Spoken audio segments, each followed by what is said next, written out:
Okay, so today we're going to be making gluten-free chocolate chip cookies.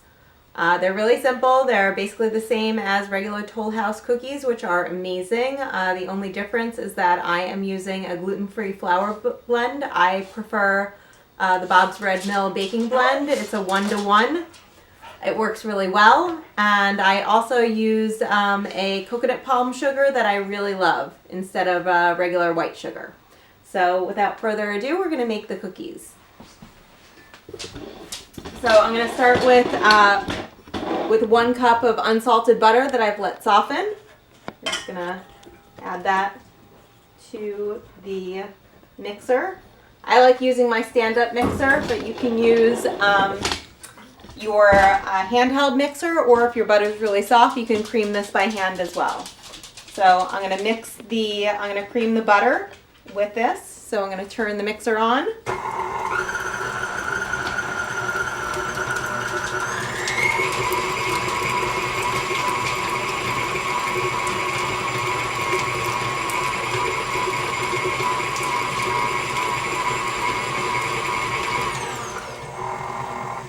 And now that the butter is creamed and softened, I am going to start adding our sugars. The first sugar that I'm going to add is the coconut palm sugar.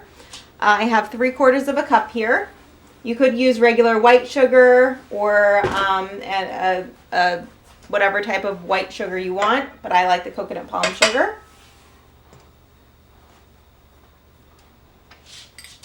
So we're going to cream that.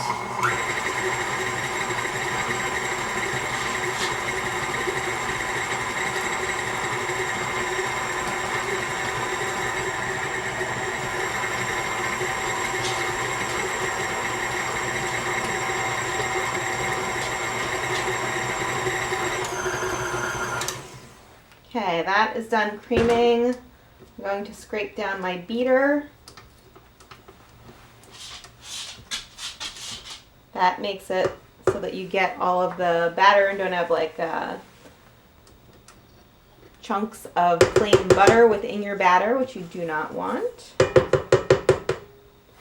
The next thing I'm going to add is our light brown sugar. I have 3/4 cup here.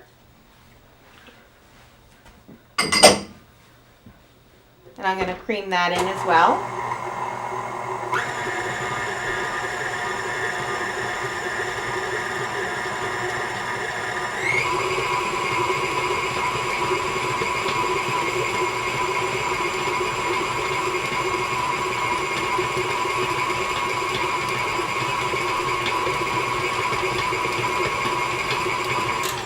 All right, that's nicely mixed in. I'm going to lift the beater up again, scrape it down.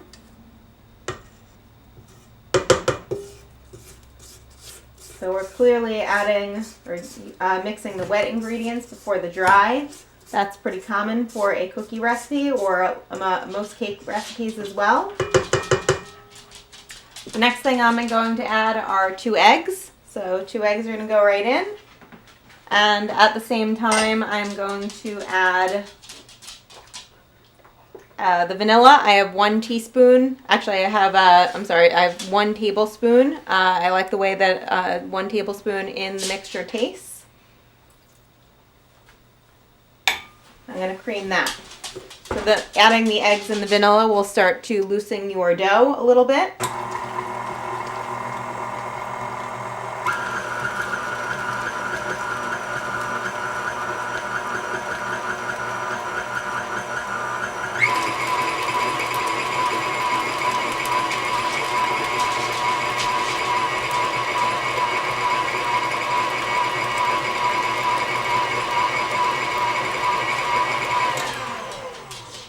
Alright, so that is nicely mixed together.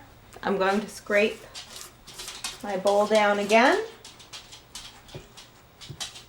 And the next thing I'm going to add is our gluten-free flour blend. Okay, so now we're going to add the dry ingredients. I have the 2 1/4 cups of gluten-free flour blend. I use the Bob's Red Mill 1-to-1 baking blend. It is a fantastic gluten-free option for any baked good, from cakes to cookies to muffins. To that, I'm going to add 1 teaspoon of baking powder and 1 teaspoon of kosher salt. So I'm just going to mix that together just so that they're kind of combined, so you don't get any chunks of baking powder or salt in your cookie. And I'm going to add that in 3 additions. So you can just judge that by eye.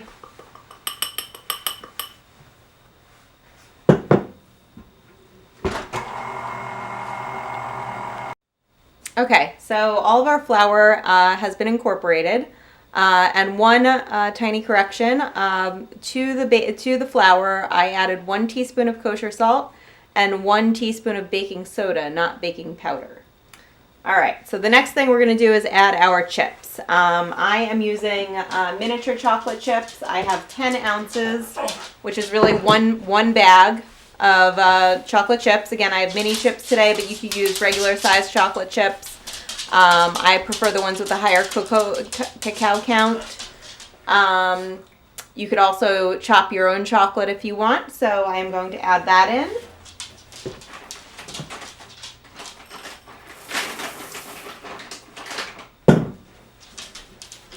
And we're just going to give that a mix.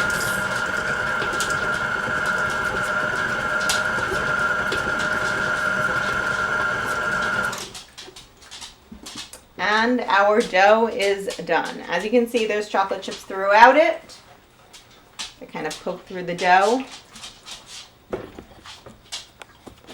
The dough is nice and scoopable right now. I'm just going to clean it off the beaters. And the next thing that we are going to do is put them on the cookie sheet. Okay. So I'm ready to put the cookie dough on the cookie sheets. To make it a lot easier, I like to use this sort of release ice cream scoop.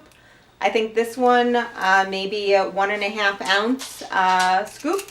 It's one of the smaller ones that you find. It really gives you perfectly and a uniform size cookie scoops, and it also means that your hands don't really have to touch the dough until you're really shaping them. So I usually put 3 across, and I get about 9 to 12 cookies on each cookie sheet.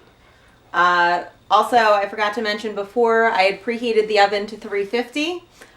Once I get the cookies on the sheet, we're going to bake the cookies for about 13 minutes per sheet.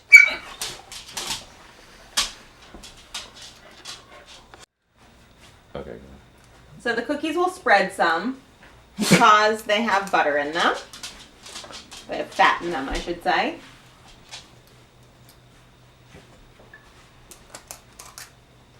And as you can see, they release really easily from the scoop.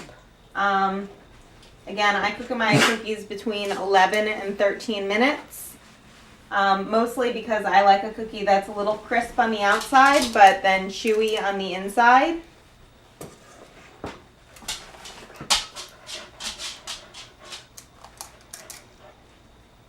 And I think I'm going to put not 12 cookies, but 10, because I think that these are going to spread. Good. Okay, so now we're ready to put these into the oven. The oven's preheated to 350. I'm going to put them in the oven and put them in for 11 minutes to start, and I'm going to turn the sheet around after the first 6 minutes to get them evenly baked. Okay, so we're going to start with 11 minutes with turning them at the 6-minute mark.